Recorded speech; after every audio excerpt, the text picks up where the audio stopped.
15. Andiko la Korinthi 14:15. Nous lirons à partir du verset 1er. 1 Corinthiens chapitre 15. La Corinthiens je dis au nom du Seigneur Jésus. Amen. Je vous rappelle, frères, l'évangile que je vous ai annoncé, que vous avez reçu, dans lequel vous avez persévéré, et par lequel vous êtes sauvés, si vous le retenez dans les termes où je vous l'ai annoncé, autrement, vous auriez cru en vain. Que Dieu bénisse la lecture de sa parole. Nous pouvons nous asseoir. C'est une forte déclaration que fait Paul ici. L'évangile que Paul prêchait, c'est l'évangile que William Branham a prêché. Quand il était au-delà du rideau des temps, il a posé la question. Est-ce que Paul sera jugé? Il a dit oui, si Paul sera jugé. Alors il relaye en disant, si ceux de Paul entrent, les miens aussi entrent. Pour quelle raison? Parce que j'ai prêché comme Paul.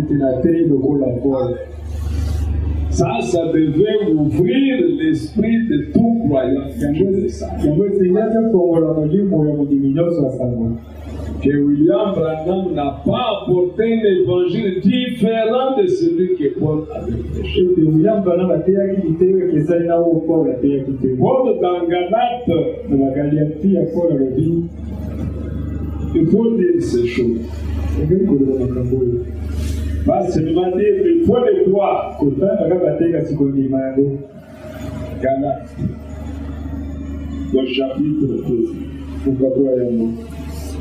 Il insiste, parce qu'il savait que la semence ne peut pas être mélangée. Il dit, verset 6, chapitre 1er, je m'étonne que vous vous détourniez si promptement de celui qui vous a appelé par la grâce de Christ pour passer à un autre évangile.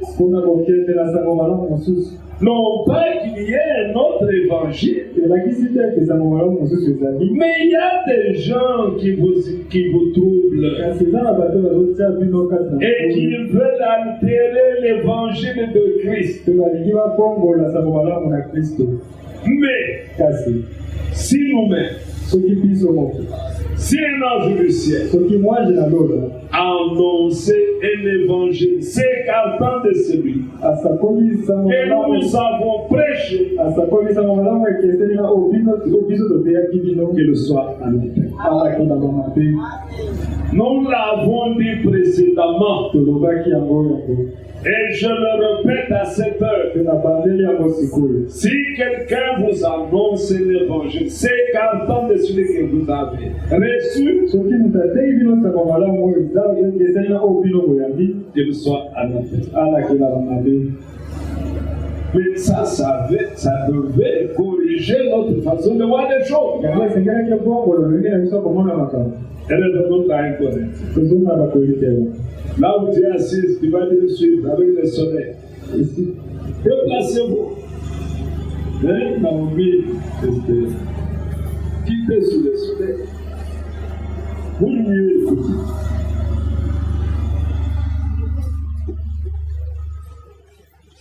Ici, il commence par dire, je vous rappelle, frère, l'évangile que je vous ai annoncé, que vous avez reçu, dans lequel vous avez persévéré, et par lequel vous êtes sauvés. Donc, la condition pour être sauvé, pas suivre. Si, est-ce que vous voyez comment vous le retenez dans les terres où je vous l'ai annoncé. Autrement, vous auriez cru en vain. Ça, un croyant de la Bible devrait être sérieux, de veiller sur son âme. Il y a quelqu'un qui a quitté le trône, qui a donné sa vie pour ton âme. Ton âme lui a coûté cher. Il a été fouetté, insulté, on a craché sur lui.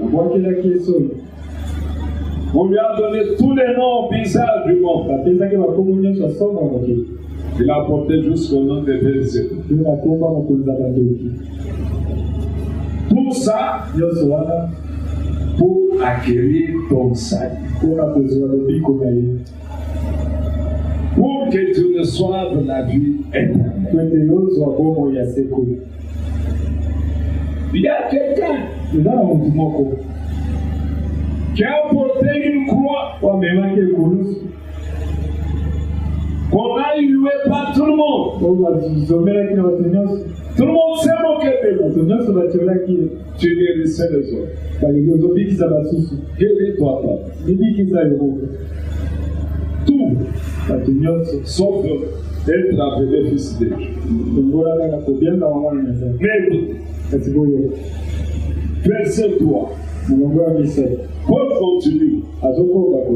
Je vous ai enseigné avant tout, comme je l'avais aussi reçu, que Christ est mort pour nos péchés. Comme selon les Écritures. Quand ce n'est pas selon les Écritures, mettons de côté. Ayons le courage de dire que ce n'est pas la Bible. Et Dieu va vous approuver.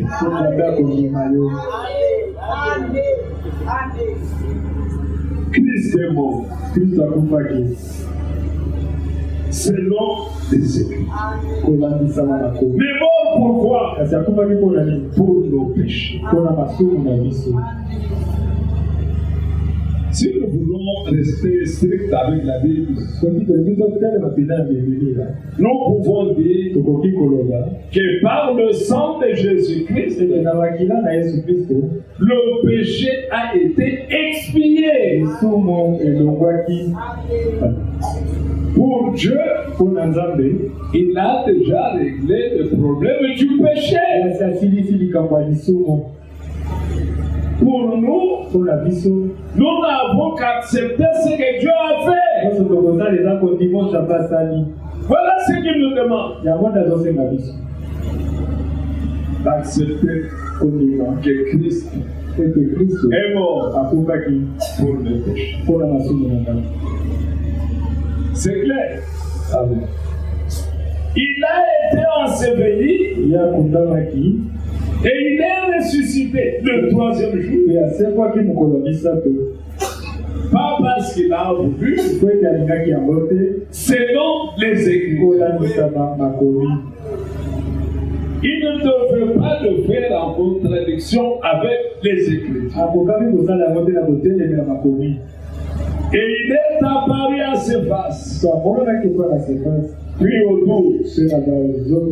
Ensuite, il est apparu à plus de 500 frères à la fois, dont la plupart sont encore vivants, et dont quelques-uns sont morts. Ensuite, il est apparu à Jacques, puis à tous les apôtres. Après eux tous, il m'est aussi apparu à moi, comme à l'avorton, car je suis le moindre des apôtres. Je ne suis pas digne d'être appelé apôtre, parce que j'ai persécuté l'Église de Dieu. Par la grâce de Dieu, je suis ce que je suis. Et sa grâce envers moi n'a pas été vaine.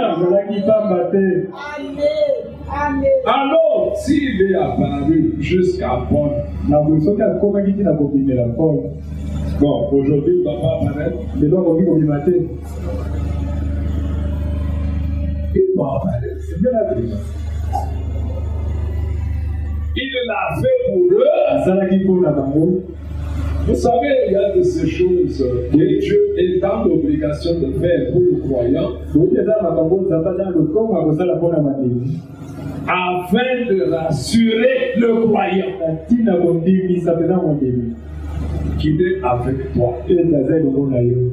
Amen. Observez-le. Tous ceux qui sont apparus pour rendre témoignage de Dieu, rendez témoignage de ce qu'ils ont expérimenté. Nous avons le droit et le devoir d'expérimenter ces dieux.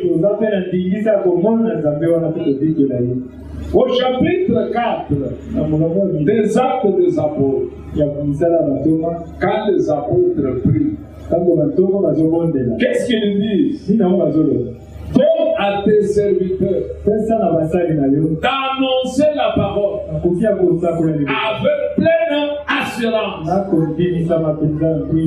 Si tu n'as jamais expérimenté quelque chose, comment vas-tu l'annoncer avec assurance?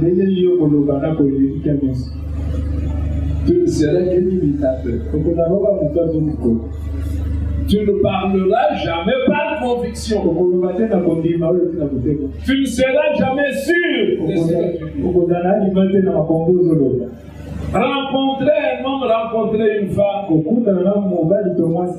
qui a été délivré, qui a été sauvé, quand il donne son témoignage, c'est un témoignage vivant, parce qu'il raconte ce qu'il a fait.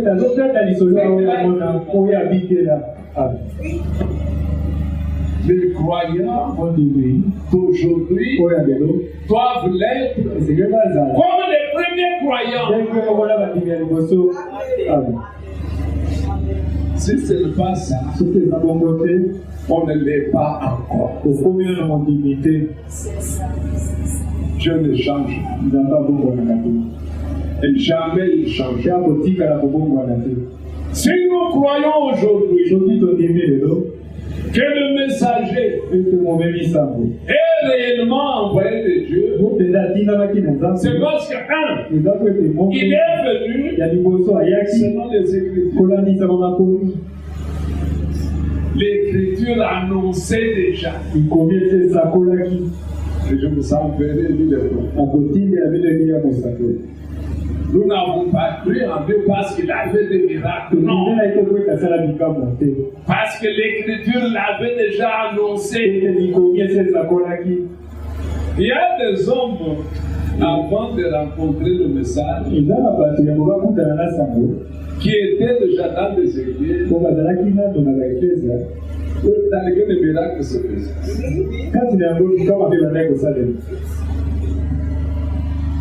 Moi, quand on m'a dit non, Dieu a envoyé un prophète. Vous savez que les réponses j'avais? Oui, mais je vois que les gens voient toujours les prophètes. Parce que je voyais déjà un Yohan Maran. Des pauvres. Il croyait prophète. Alors quand vous me dites dans la Bible, non, Dieu a envoyé un prophèt, j'ai directement rétorqué. Je crois que Dieu envoie des prophètes. J'en connais un. Mais lorsque nous sommes entrés dans la Bible, c'est là où j'ai découvert que Yohan Maran prêchait le baptême au nom du Père, du Fils et du Saint-Esprit.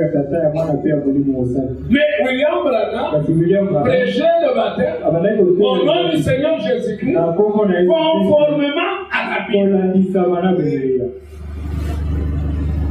Je vous dis, frère, je ne suis pas rentré chez les anciens pour leur poser la question. Je ne suis jamais rentré pour poser la question. Mais l'unique jour que je suis rentré, c'est pour leur prêcher que le véritable baptême, c'est au nom du Seigneur Jésus-Christ. Et que vous êtes dans le rêve. Je trouvais cela dans la Bible. J'avais accepté la Bible comme parole de Dieu. Si toi aussi tu acceptes la Bible comme parole de Dieu, les prophètes déclarent, moi, William Marion, et tous ceux qui croient à mon ministère, nous avons la Bible comme absolue. Quand on dit la Bible comme absolue, c'est-à-dire toute déclaration doit être conforme à la Bible. S'il n'est pas conforme à la Bible, vous n'aurez jamais le même résultat. Jamais. Il ne viendra pas. Vous attendrez longtemps. Pour finir, vous allez dire nous attendons la pluie de la raison. Écoutez bien. Tous ceux qui prêchent avec insistance l'attente de la pluie de l'arrière-saison, il y a un esprit derrière. Quel est l'esprit qui est derrière? Aujourd'hui, il n'y a rien. Oh, lorsque tu déclares qu'aujourd'hui il n'y a rien, donc William Branham dans toutes ses prédications a menti. Est-ce que vous comprenez? Quand vous pouvez dire j'étais dans une réunion où 400 prédicateurs furent baptisés du Saint-Esprit. Mais toi tu nous enseignes ici. Nous devons attendre. Donc, sans poser les socas, ça ne peut plus passer. Oui. Je vous ai toujours dit, moi je suis sorti d'un trou noir. Je n'accepterai jamais de rentrer dans un autre. Si ce n'est pas biblique, ce n'est pas biblique. Même si c'est entouré de beaucoup de spiritualité. Je peux être assis là-bas, mais je ne crois pas. Je ne sais pas les lettres. Paul dit, je vous ai enseigné comme je l'ai aussi été. Comme je l'ai aussi reçu. Alors moi aussi, si je dois enseigner, je dois enseigner ce que Paul nous enseigne. Amen. Je dois enseigner ce que William nous enseigne. Parce que cela est biblique. Je ne peux pas enseigner quelque chose pour laquelle je ne suis pas en mesure de rentrer dans la Bible. Honte à moi. Si je dois prêcher quelque chose qui n'est pas dans la Bible, admettons que toi tu vois que ce n'est pas dans la Bible, et que tu viens au bureau, je n'ai pas admis. Ne serais-je pas confus? Je serai confus. Même le petit enfant qui n'a pas terminé le humanité, tu as appris ça où? Je connais un prédicateur coincé par les fidèles. Alors il leur pose la question. Avant de venir me voir, est-ce que vous avez posé la question à votre pasteur? Bon, nous n'avons pas vu le pasteur. Parce qu'il n'avait pas de réponse. Et là, c'est lui-même qui me l'a dit. Non, c'est lui-même qui me l'a dit.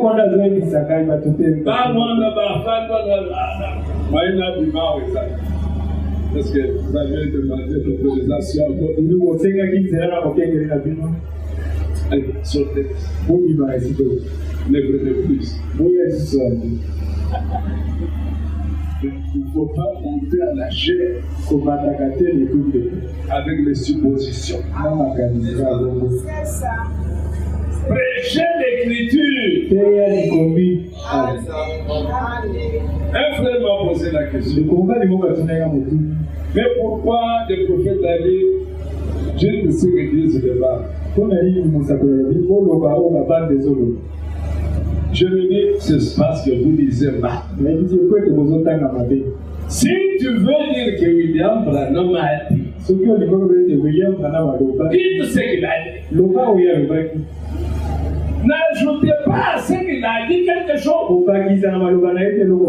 Cela ne veut pas dire ne prêchez pas la Bible, prêchez les brochures. Voilà comment on a interprété. C'est pourquoi quand il arrive voir la chaîne, il ouvre la Bible, il lit un verset, il referme la Bible. Maintenant il a 40 brochures. Le prophète a dit. Le prophète a dit. Le prophète a dit.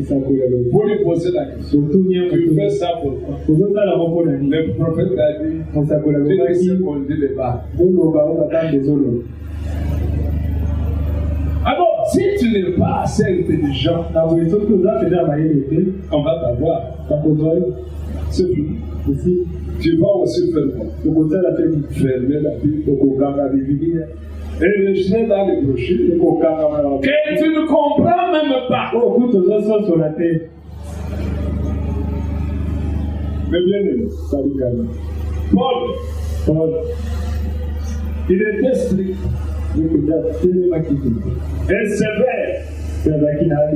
Il dit ouvertement, si vous ne gardez pas cet évangile dans le même terme, votre foi est vaine. Voilà pourquoi, quand on a abandonné les termes de l'évangile, nous ne prêchons plus comme au commencement. Nous n'avons pas les mêmes résultats comme au commencement. Mais lui, le prophète, qui était resté comme au commencement, les résultats étaient là. Alors si nous aussi, nous voulons voir les mêmes résultats, rentrons à la Bible. Rentrons au commencement. Et lorsqu'on parle du commencement, c'est à la Pentecôte. Le frère m'a trouvé quelque chose. Je vais dire une chose. Dans la prédication,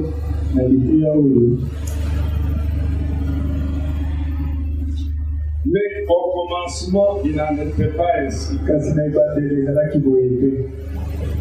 Prêché le 2 octobre 1958. Au commencement, il n'en était pas ainsi. Prêché le 2 octobre 1958 à Jefferson. Paragraphe 49. Je préfère que vous le trouviez pour que nous marchions ensemble. L'année c'est 58. Paragraphe 49. Vous y êtes? Ses disciples étaient des hommes de bien. Ils étaient des hommes justes. Ils payaient leurs dettes. Ils étaient honnêtes. Ils donneraient 17 pouces sur un yard. Sur un yard. Et beaucoup de grammes au-dessus des livres. Et ils feront 2 kilomètres au lieu d'un. Ils étaient très religieux. Et ces pharisiens aussi. Et Jésus a dit, si un homme est né de nouveau, il n'entrera en aucun cas dans le royaume. Vous devez retourner là où vous l'avez laissé. Retournez le trouver. En effet, ces créneaux n'étaient pas là au commencement. Amen. Les églises dénominationnelles n'étaient pas là au commencement. Laissez donc tout tomber. Retournez vite à la Pentecôte et trouvez le véritable Dieu vivant qui guérit les malades, qui purifie les lépreux, qui chasse les démons, qui réclame être dans la Bible, le même hier, aujourd'hui, éternellement.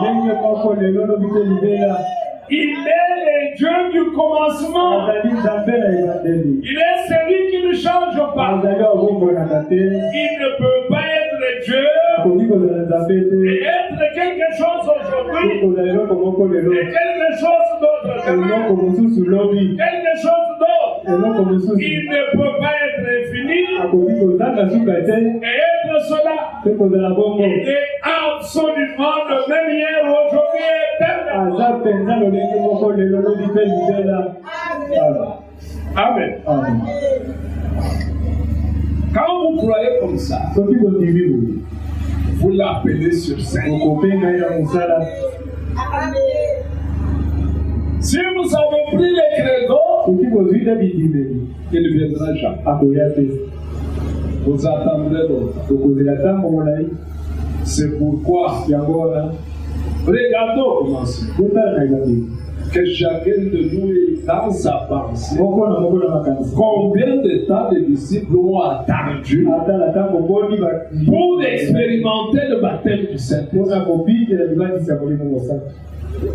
Quand la foi est comme au commencement, la bénédiction doit s'en suivre.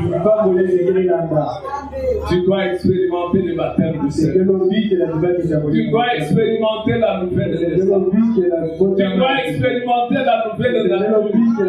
Tu dois expérimenter de nouveaux sentiments. Tu dois expérimenter l'amour véritable. L'amour qui aime son ennemi. Pas qui maudit l'ennemi. Qui aime son ennemi. Écoutez. Combattre ardemment pour la foi qui a été transmise au sein une fois. 19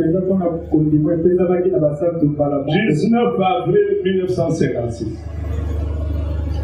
Nous disons ça pour montrer que William Branham était un prédicateur de la Bible. Il s'est reposé sur la Bible. C'est pourquoi Dieu confirmait la parole qu'il prêchait. Il dit au paragraphe 21.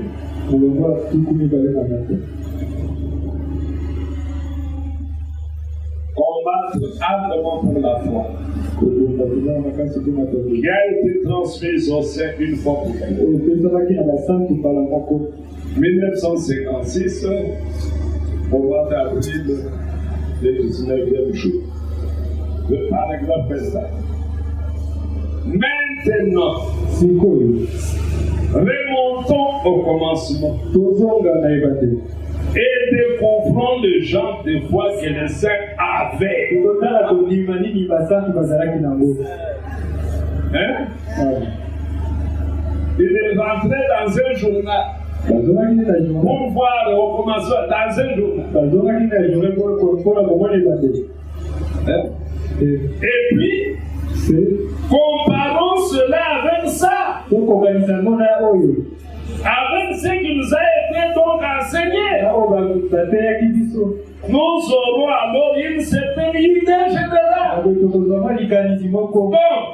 Donc, si nous pouvons découvrir la foi qu'ils avaient, et que cette foi-là devient un article vivant ici même, pas en 1956, mais ce soir, ici à Spindal, alors, cela reste la même foi qui avait été autrefois.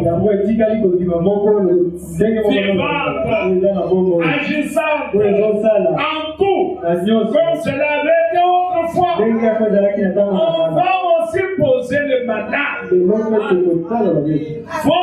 ombre va gagner le mandat. Ça ne doit pas changer. Ça ne doit pas changer. Si le résultat est différent, nous n'avons pas le même évangile. Si c'est le même évangile, Dieu est ému de confirmer sa parole. Dieu ne change. Dieu est infini. Dieu n'est pas animé par les sentiments humains. Il est le Dieu de sa parole. C'est pourquoi il déclare: mes voix ne sont pas vos voix. Mes pensées ne sont pas vos pensées. De même que le ciel est éloigné de la terre, mes pensées, mes voix sont éloignées de vos voix. Mais comment tu peux prendre ta petite pensée stupide, ajouter à la pensée éternelle et attendre que Dieu confirme? Il ne confirmera jamais. Il se tiendra même de cela. Est-ce que vous croyez comme ça? Oui, oui. Nous devons mettre Dieu dans une position qui est la sienne et qu'il agisse. Qu'il agisse. Qu'il fasse ce qu'il avait fait avec nous. Qu'il soit réel au milieu de nous. Qu'il guérisse comme il a guéri. Qu'il sauve comme il a sauvé. Dans la prédication, la communion par la rédemption. 3 avril 1955. Je vois quelques des sœurs qui ont des prédications. Les frères, ça nous intéresse. Dans les communautés, nous dirons qu'à bienvenue. Non, ça ne va pas être ainsi.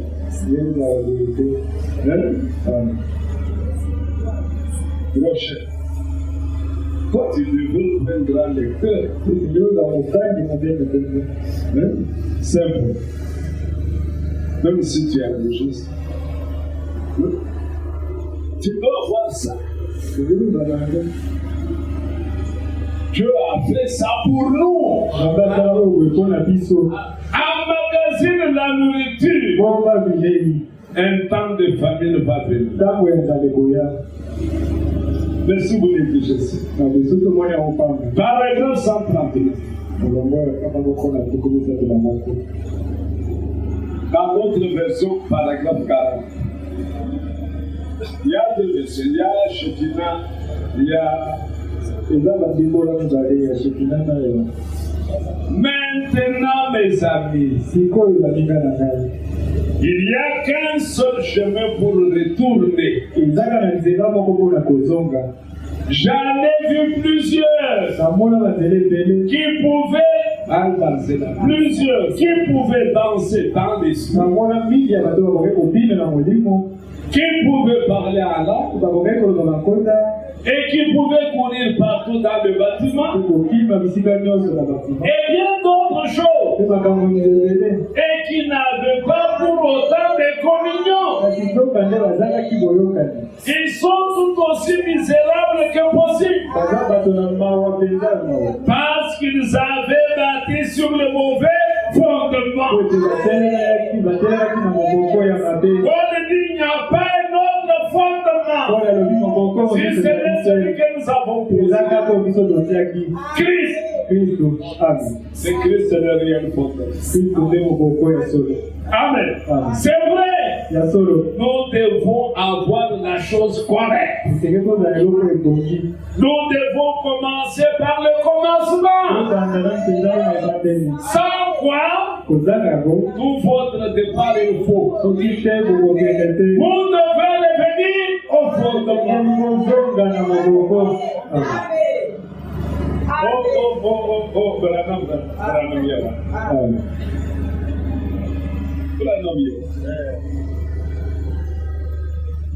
Les gens ont le courage, je veux dire que je vais faire la relève. La relève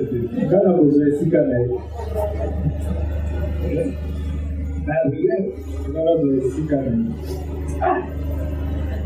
Qu'est-ce qui t'a piqué? Tu rapportes dans l'Israël un prophète comme Élie. Je vais prendre la relève. Tu peux monter au Carmel avec le roi. Et dire au roi, prends tous tes prophètes. Allons au Carmel. Et le roi obéit. Hein? Quand tu veux dire que je veux faire la relève,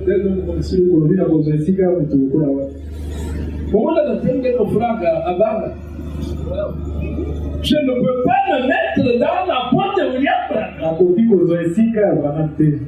William au Congo, pour vous trouver même des prophètes biscuits.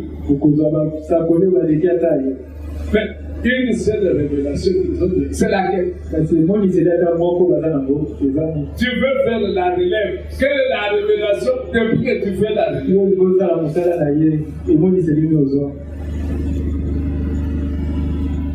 Ça, c'était un royaume d'autrui. Nous ne sommes que des serviteurs dans un royaume d'autrui. Un royaume qui a un roi. Un roi qui règne, qui est Seigneur, qui est grand et respecté, et auquel on obéit. Tu viens construire ton royaume dans le royaume d'autrui. Non, il va te conformer. Amen. Donc, nous devons retourner où? On commence. Quel commence? Permettez. Bon, ça fait du bien. Ça replace chacun de nous. Ça recadre chacun de nous. Pour mieux voir encore les choses. Pour ne pas devenir le plus.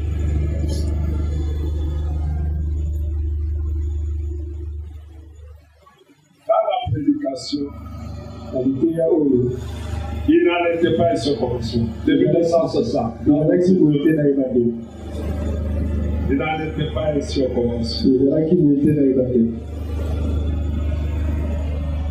Prêché le 27 novembre 1960.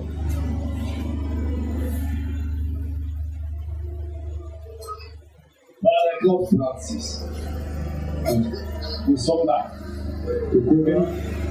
Nous avons besoin de la religion produite par le Saint-Esprit.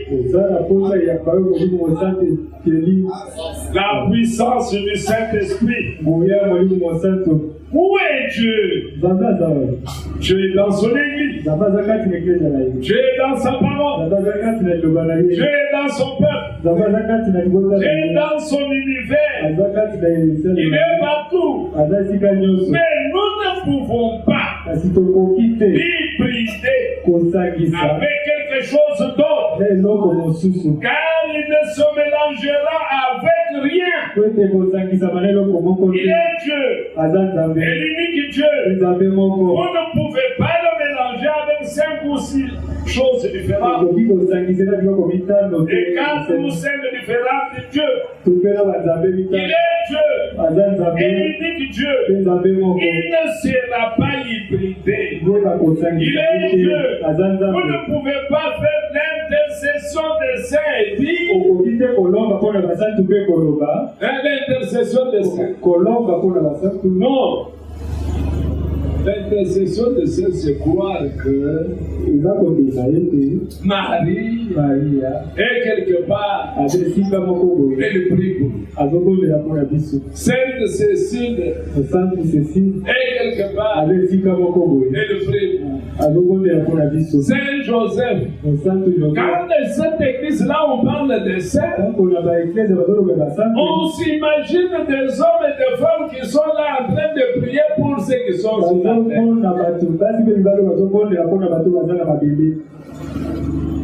Vous êtes là. Tel saint a fait telle chose. Et tel autre saint a fait telle chose. Ça n'existe pas. À mon Marie, quelque part, un mensonge. Amen. Marie ne peut pas parler. Est-ce que vous êtes? Marie ne peut pas apparaître. Si on vous dit que Marie a apparu quelque part, c'est un démon qui est apparu. Marie ne peut pas apparaître. Il n'y a qu'un seul médiateur. Beaucoup ici. Beaucoup ici. Il n'y a qu'un seul médiateur entre Dieu et l'homme. Et c'est Jésus-Christ. Unique médiateur. Il y a un esprit mauvais qui plane. Un esprit de ruse qui veut que,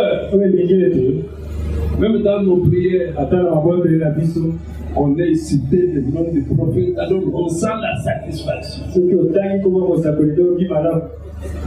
Même dans la prédication, tant que tu n'as pas cité Branham, tu n'es pas encore satisfait. C'était idolâtrie. Est-ce que je ne cite pas le prophète? Est-ce que c'est la condition pour que je prêche? Mais il y a un esprit qui hante beaucoup de prédicateurs et de croyants. Ceux qui apportent. Ici, nous sommes un message. Apportent. Ils ne voient pas la photo de Hoffman. Ils ne voient pas la photo de l'âge. Ils ne voient pas la photo de la nuée. Mais si on ne croit pas au message.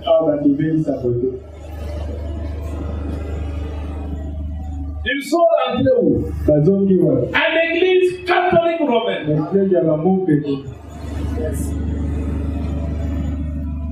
Est-ce que vous comprenez? Et s'il est assis, tu prêches, tu ne fais que dire la Bible. Paul a écrit, Jean a écrit, il n'a pas prêché le message. Et pire encore, tu termines la prédication, tu n'as pas cité Branham, il ne reviendra plus. Vous allez me dire que cet homme-là a pour Dieu Jésus-Christ. Non. Il croit à la divinité de Branham. On l'a déjà tué. Il est mort. Un homme comme celui-là, même s'il a un zèle, tu es malade, il a pris pour moi.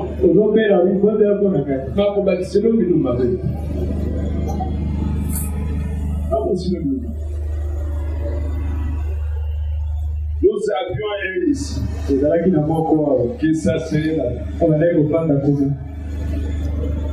Mais toutes les prédications qui passaient ici, puis dans ce cœur, il n'y avait que Branham. Quand il fallait partir, il a attendu une occasion. Et il est parti. Avec tous ces esprits, il est parti. Amen. Nous voulons voir les dieux du commencement. Voyons la parole du commencement. Nous voulons voir les œuvres du commencement. Recevons l'esprit du commencement. Si l'esprit du commencement n'est pas là, nous verrons. Nous serons les plus déçus. Paul dit et insiste. Si vous ne prenez pas cet évangile dans les mêmes thèmes, vous croyez en vain. Vous croyez en vain. Dans la prédication, la même. Au paragraphe 40. Deuxième part. Écoutez, ce que le prophète déclare, chacun devra se poser la question. Suis-je dans le vrai? Est-ce que ma foi est correcte? Si les apôtres ont atteint le but, ont atteint le but, basé résultat. Si les apôtres ont atteint les buts, nous les pouvons aussi. Si nous sommes en ligne avec la parole de Dieu. C'est-à-dire si nous sommes en ligne avec le non. Si nous sommes en ligne avec la parole de Dieu, et ils ont eu des résultats parce qu'ils avaient gardé la parole. Il n'a pas autre chose que la parole. Ainsi même leur ombre guérissait les malades. Amen. Écoutez. Que notre expérience soit en ligne avec sa parole. Et l'on fait. Si eux l'ont fait, pourquoi pas nous? Si nous sommes en ligne, la même chose se fera.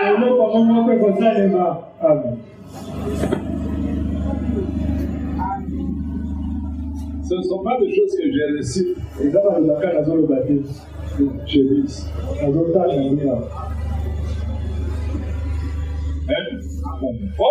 Nous devrions tous avoir un seul livre qui nous réunit. La Bible. Mais aujourd'hui, les frères messages vont déplacer. Alors, comme vous voulez les brochures, ça m'en avec les brochures. Et vous verrez que vous n'avez rien à faire avec Dieu. Vous êtes venus nous embrouiller. Vous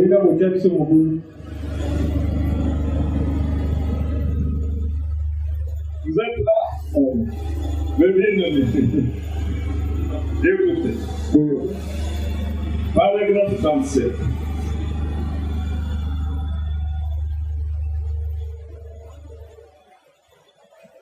Cela me rappelle un jour. Lorsque Joseph et Marie étaient à la fête, et sur leur chemin de retour, après 3 jours de voyage, ils se sont aperçus que le Seigneur Jésus n'était pas là. Nous avons fait combien d'années sans constater qu'il n'est pas là? Et 3 jours seulement, ils ont constaté qu'il n'était pas là. Le prophète dit, là où son message sera prêché dans toute sa pureté, le surnaturel sera là. Mais combien de temps avons-nous constaté que le surnaturel n'est pas? Mais Marie et Joseph, pendant leur voyage, ils n'étaient pas encore arrivés. C'était pendant le voyage. Ils ont constaté que Jésus n'était pas. As-tu déjà constaté un jour que le Saint-Esprit n'est pas dans ta vie? Maintenant, quelle a été ta réaction? Parce que nous sommes encore au temps de la grâce. Nous sommes encore au jour où Dieu donne le Saint-Esprit.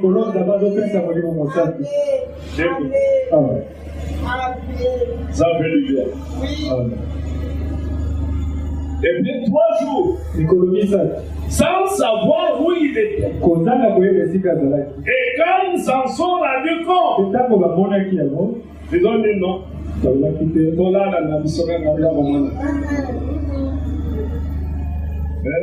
Qu'est-ce qu'il dit? Ils ont commencé à le chercher. L'église s'en est allée pendant pratiquement 2000 ans. Et elle ne sait où il est. Parlant de Jésus, parlant de 3 jours. L'église a fait combien? 2000 ans. Ne se posant aucune question. Ce jour-là, en se réclamant, nous sommes des successeurs de Pierre. Mais Pierre, son ombre, ressuscitait le mort, guérissait le malade. Mais vous, ses successeurs, vous ne constatez pas son absence. Non. Si nous avons constaté son absence, nous devons retourner le chercher. Amen. Oui, nous devons retourner le chercher. Qu'est-ce qu'il dit? Oh! C'est disent-ils. Peut-être qu'il est quelque part là parmi les membres de notre famille. C'est ce que l'Église pense. Il est là quelque part. S'il n'est pas parmi nous les baptistes, il est parmi les méthodistes. Oh, il est là quelque part. Il est parmi les membres de notre famille. Vous savez, dans un passé lointain, nos ancêtres méthodistes avaient nos ancêtres luthériens. Ne prenez pas la chose à la légère comme cela. Trouvons-le. Où est le Dieu de la Bible? Amen. Où est le Dieu de la Bible? Les dieux pour lesquels on a vu l'introduction.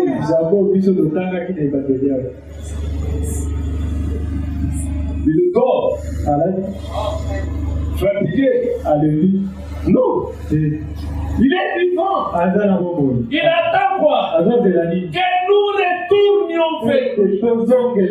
Que nous retournions à Jérusalem.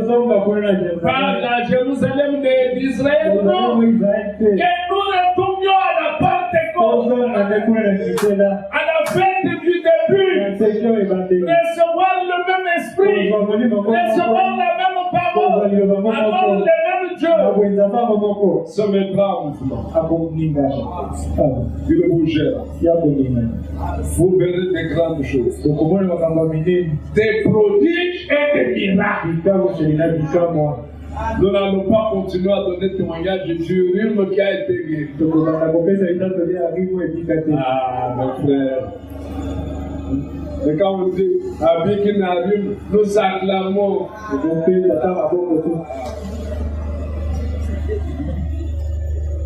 Parce que il faut que nous mettions la pierre. Quand Dieu va commencer à donner son témoignage, quand Jean donnera son témoignage, on m'avait mis dans un fusil. On a commencé à brûler. Lui ne m'a pas brûlé. Toi, tu donneras quelque chose.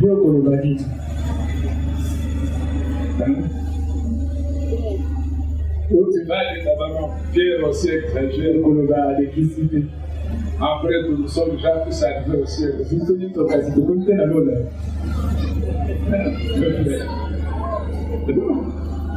Amen. Amen. Nous devons combattre. Devons combattre la foi. Et le bon combat de la foi, c'est garder la parole. Quand tu lâches la parole, tu as fait nos frères par rapport à la foi. Écoutez ce qu'il dit. Ne prenez pas la chose à la légère comme cela. Trouvons-le. Où est le Dieu de la Bible? Où est le Dieu qui a fait ses promesses? Qui est-il? Quel est son nom? Pourquoi ne pouvons-nous pas accomplir les mêmes œuvres qu'ils avaient accomplies jadis? Si cela a été promis, pourquoi n'est-ce pas la même chose? Bien-aimé, vous qui avez reçu William comme prophète, vous ne pouvez pas l'écouter ici. Vous allez accepter un petit démon qui apparaît des années plus tard. William est déjà mort parce qu'il a une grande assemblée. Non, tous les miracles, frère Branham les avait déjà fait.